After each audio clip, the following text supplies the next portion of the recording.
And guess what I have on my laps? Guess what? Yeah, this is her works. These symbols are part of her creations. You know, see this. I don't know, I think this is a sort of life. These are part of her creations. She's a creator, she's a visual artist, she does a lot of things. But that's not what we're going to focus today. We want to focus on your journey from Zimbabwe, Southern Africa to Sweden. Mm-hmm.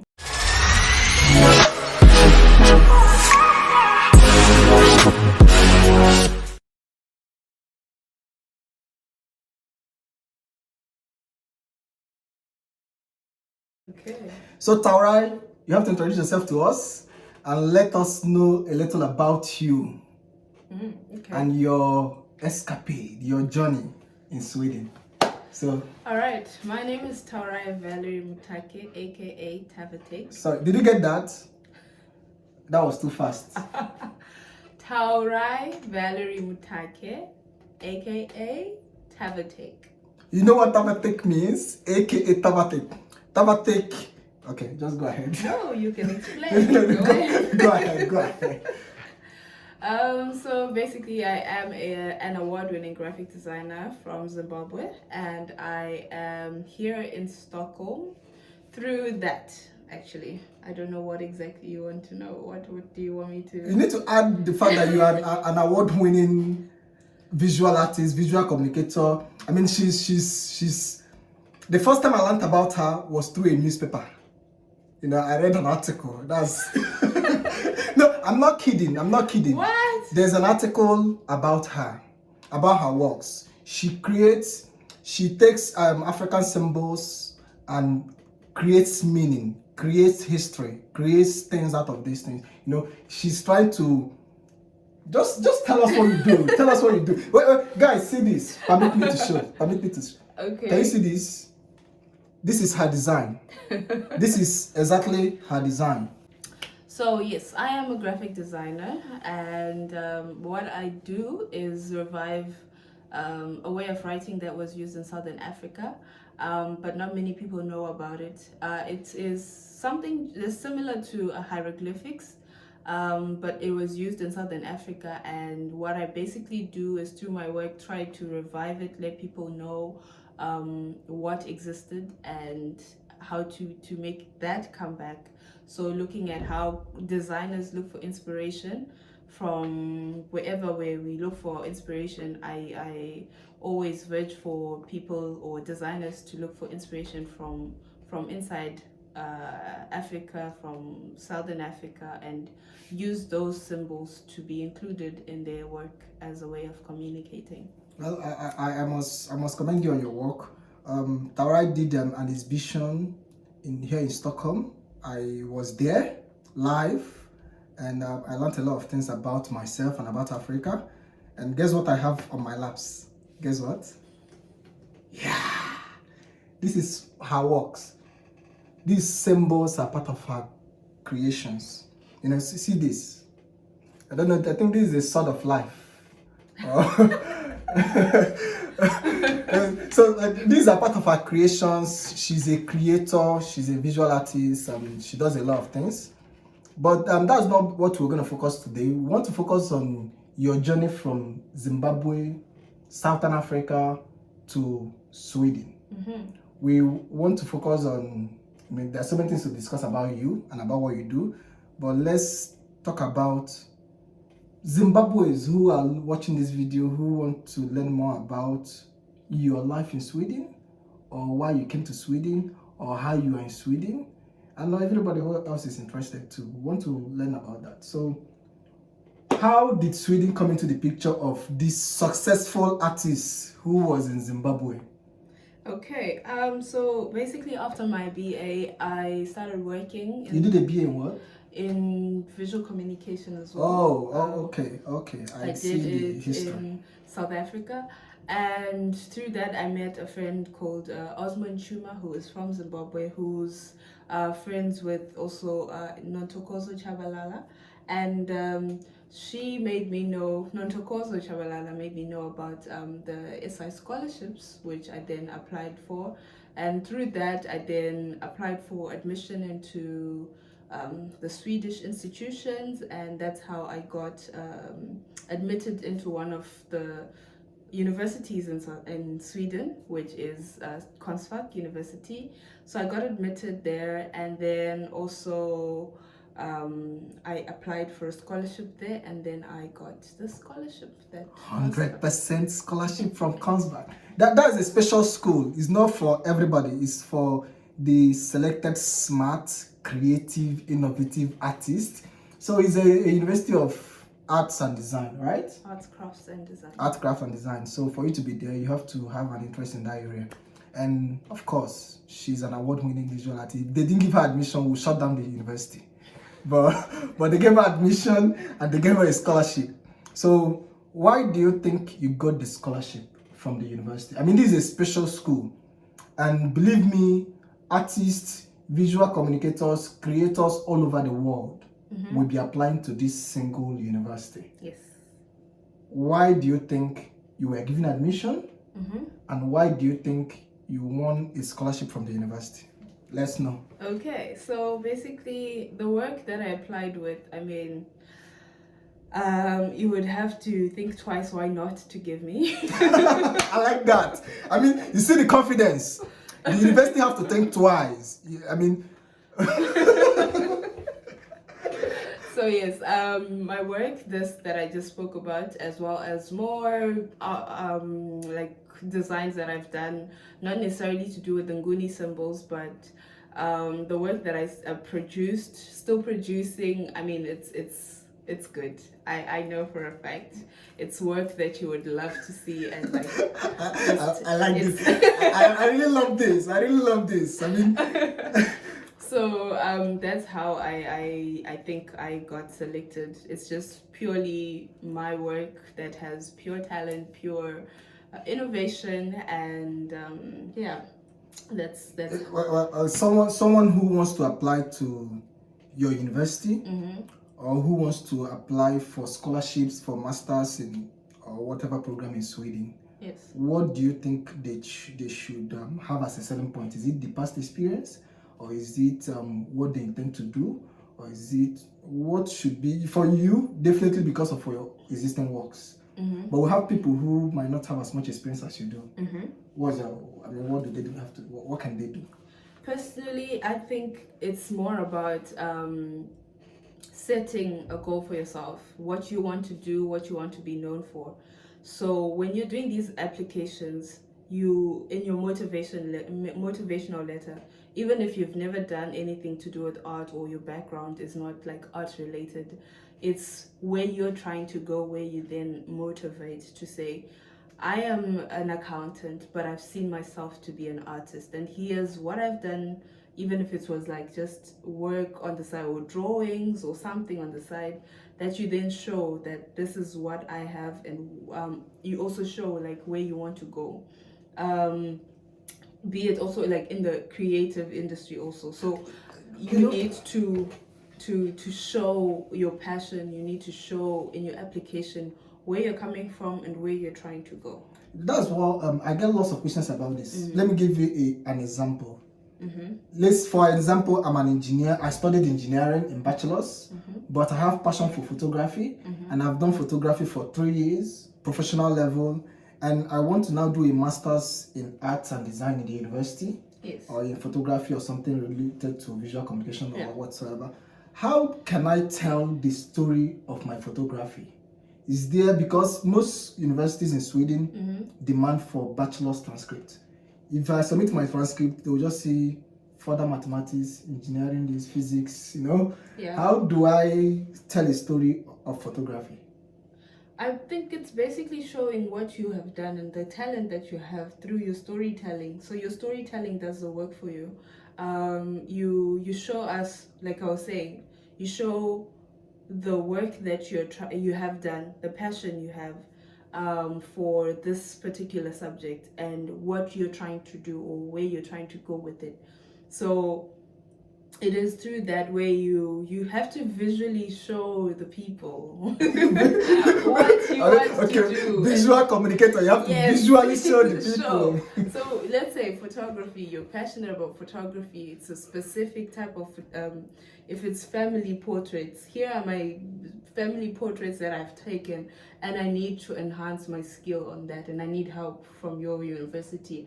You're the right university to come for certain things, for me to be able to like own this to know how to do this photography well. I need to come through your university in order to be the best photographer ever. Are there other universities that specialize in arts and design in Sweden aside your university? I mean, there is University of Gothenburg. It has also like a department that has that. But yours is the whole university is art and design. Design.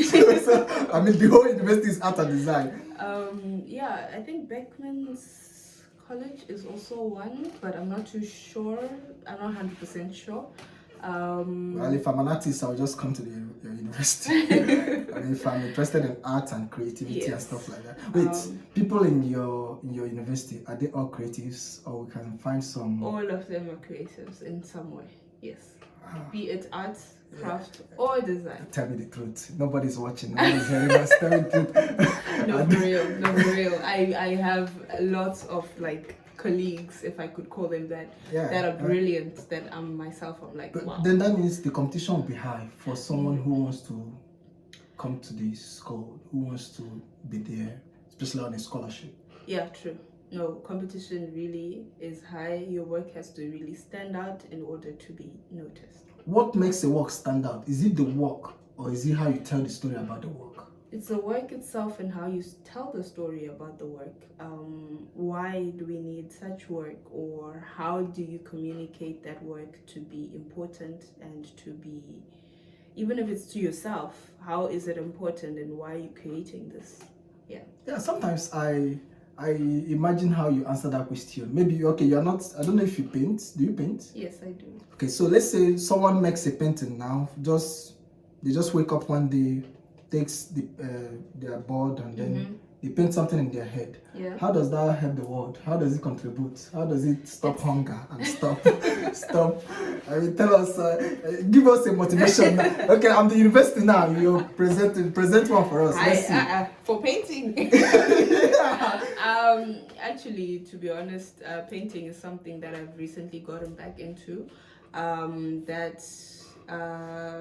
find myself calm and collected when I'm painting. I love painting now, and it's through that practice where I again start taking from the roots of decorating homes from back home, how the huts were painted, how that kind of inspiration comes back again to me as to what we used to do, what our culture was like. Be it like, the other interesting thing is like when it comes to painting, we didn't have acrylic paint like we have now, like in the past. But there was interesting things like the soil, if you look outside, is black. What to do with that black soil? Brown soil, red soil, leaves from like different trees. Let me, sorry to interrupt you. Yes. Let's move from painting to your work. Yeah. Like I said earlier, her earring is her creation. She created this. But for me, the value of this I could see in the earring. But to her as a visual artist, I think the value is not just in the earring, is in the details, the symbols written on the earring. If you look, this is her office. You see, if you look at the wall there, you see some creations, down there some creations. How does this creation stop hunger, like I said, because hunger is a big issue? Or I'm interested in education, I do education advocacy. How can that materially help the world get educated? UNSDGs, how does it, how do you fit your work into the United Nations sustainability goals? So how I fit it is that unfortunately, due to colonization, a lot of things were lost for Africans, be it the culture, the heritage itself. And through my work, I try to let people know what existed that we don't really have anymore. For example, in that poster is screen printed, yes, using a technique that I learned when I got here. But the symbol itself that inspired this poster was a symbol of guidance, which is part of the collection of the Nguni symbols that I have collected and researched about in order to bring back or bring awareness of symbols that were used in Southern Africa that people don't know about. So education itself, funny enough, when you come to like places like Sweden, when you tell someone you're from Zimbabwe, they have no clue on the map where that is, but it's that kind of education. I know where Mugabe is. So it's those things where like people don't know certain things, and I'm here to educate through my profession, to educate people visually how to or where certain things are. And yeah, so this can be ascribed as part of historical education, as part of self-awareness. Yes, yeah, and reviving like what's heritage. Been lost. Yes, heritage. Yeah, you need to be with UNESCO. I mean, UNESCO needs you. Yes, they do. Well, anytime we are making a deal now, anytime in this life UNESCO comes calling, I have a percentage share. I'm a stakeholder. What if I said they have already started talking to me? Okay, when the deal is sealed, congrats to me, congrats to Genius. Yes, UNESCO is calling. We need to save World Heritage. But now let's talk about money. You already experienced in this art, in this creation, in this creative industry. How do you make money? Oh, okay. Let's say before you came to Sweden to study. Yeah. How do you make money? From this art, from this engagement. How do you make money? So basically, before I moved to Sweden, I was working for the biggest bank in Zimbabwe. I was the in-house. Where all the money in Zimbabwe is. So, I'm glad that I came visiting today. So I was the in-house graphic designer for CBZ Holdings, which is a financial institution back home, and not only are they into banking but into other financial services. How I would make money, obviously receiving salary from being an in-house designer. That's clear. I was thinking that you would give us some special secrets. But however, as a freelance designer, which I mostly do now, as well as being registered in Sweden as a sole trader, how I make money is through when people come to me and they want brand identity to be done for them, as well as books. I do editorial design.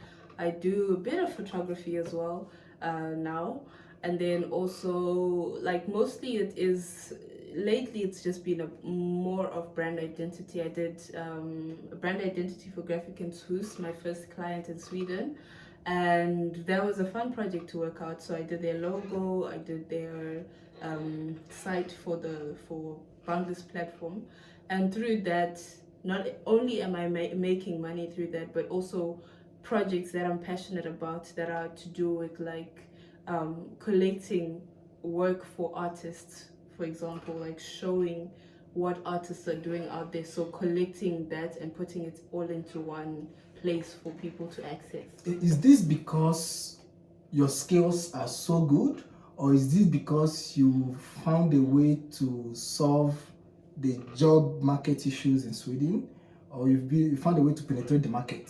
How easy was it to get this contact, get these connections? Okay. Or is this international? It was not international. It's just I knew someone who introduced me to Graphic and Swoosh. They were looking for a graphic designer to work with them, and I just network, true. And then through that, then I also got to work on something that I never worked on, but also it's for an international platform. So I mean that was pretty cool. Wow. So you're so rich. No. Okay. Not yet. Now let's talk to Zimbabwe. Wait, that's right. Zimbabwe. What, Zimbabwe is Zimbabweans? Zimbabweans. Yes. That's so long. How can you shorten it? Zimbos. Is there Zimbos? Yeah. I like that. You know, as a Nigerian guy, I be Naija, you know. so Zimbos. So we're talking to Zimbos now in a language. What's the language? Shona, you mean? Speak. When I say what? Talk to your people. Okay.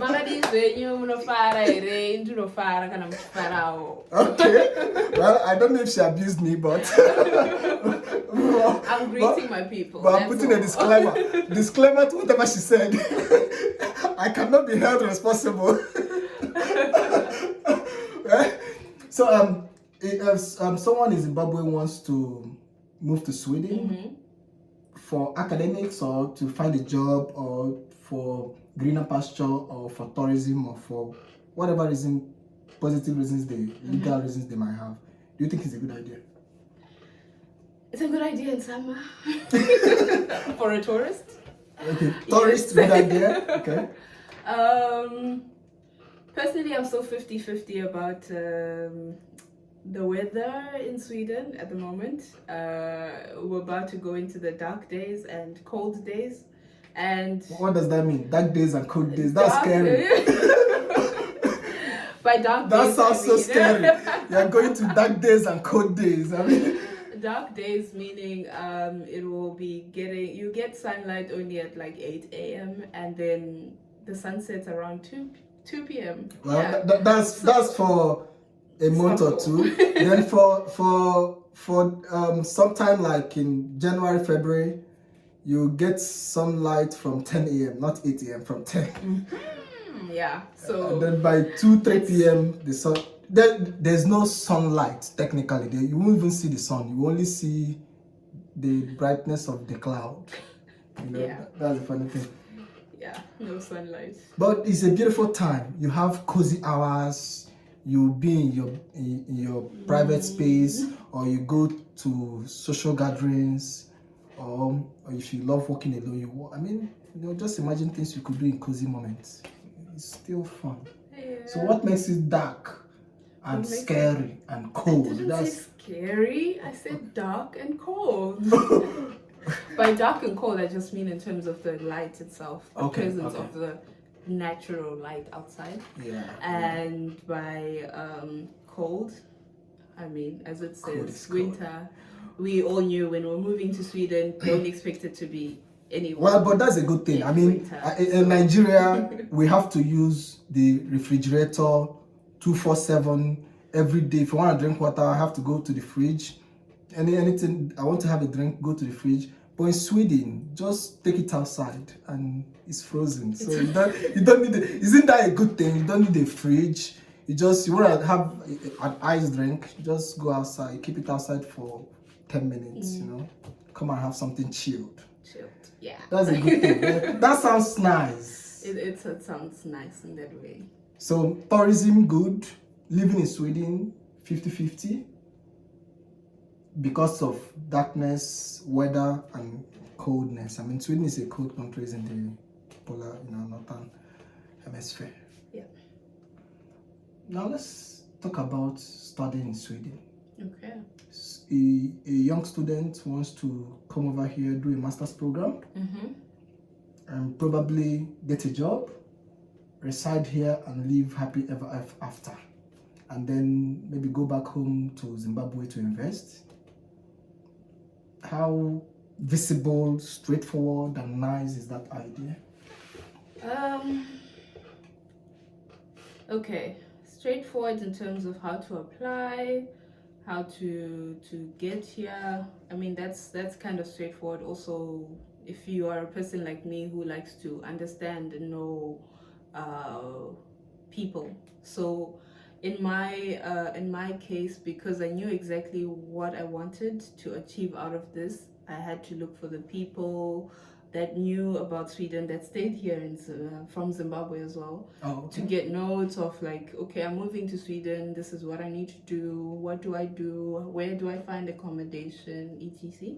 So at least I managed to reach out to people just to like, if you know anybody who's in Sweden from Zim, please let me know. So there's that involved. You can't really be like a quiet, own space type of person that cannot like communicate with others trying to find information. You need to do that. In terms of the applications themselves, applying for the entire like what do you call it, university applications where you apply for everything and then you get admitted into that. It's pretty straightforward in the website, where and how to go about it. It's all there. Yeah, I have some videos on this. I think you can check out some of my videos and teach yourself on how to apply to university admissions and get admission. It's pretty straightforward, like she said. Yeah. And like I mentioned already, like finding people that already know this place and ask them nicely how to take you around and I'd never experienced like the subways and everything. It was a whole new system for me. So for me, that was like a whole new total experience of like using so many trains and underground trains and whatnot. That was fantastic. Where to get food, groceries and stuff, that was something I had to figure out also using Google Translate. You get into a store, you don't know what this is. I remember one time, I mean, everybody here speaks English, so how was language an issue for you? Not speak. I mean, you can't go to each and every product in the shop and ask everyone who this is. For example, the other day, I think I might have picked flour instead of sugar. I was looking for white sugar. I don't know, that looked similar until like I had to Google Translate and see what's being said on the pack. I mean, it was also a visual communication issue on that specific packaging, I guess. But yeah, everything is in Swedish in terms of like. So if you want to come to Sweden, start getting familiar with some basic words. Everyone speaks English, or most people speak English, but you might need them to understand signs, know when they say next and stop, and stuff like that. Things like that. So conclusively, what do you have to tell Zimbos? Talk to everyone who could be watching this video. Yes. When it comes to living in Sweden. Like what to do? Advice or tell them or what they should do, let's talk about how do you see life in Sweden for you, for yourself? How is it going? I mean, it's okay. What does okay mean? So let's put it a scale of 1 to 10. Where perfect is 10? 6 for me so far. Oh, 6. That's more than average. It's a 6 so far. That's great. I mean, an award-winning artist, UNESCO is calling. Why won't it be so cool? I mean, she was in London the other day. I also saw some articles about her escapade in London. What happened in UK? No, it wasn't in the UK, but it was a London festival that was happening in Gothenburg. Okay. But you were in the UK. At some point, yes, I was also in the UK visiting my sister. I mean, she's moving around the world. I mean, I need to be a visual communicator, please. I'm also a visual communicator. I want to move around the world, get published in newspapers and in magazines, and UNESCO needs to call me as well. So Taurai, thank you so much. You're welcome. I really appreciate you being part of this. And this is our creation. What do you call it? What do you call this symbol? This is the symbol of hope, which is from the collection of the Nguni symbols. Hope. Hope. This is hope. And I've got hope.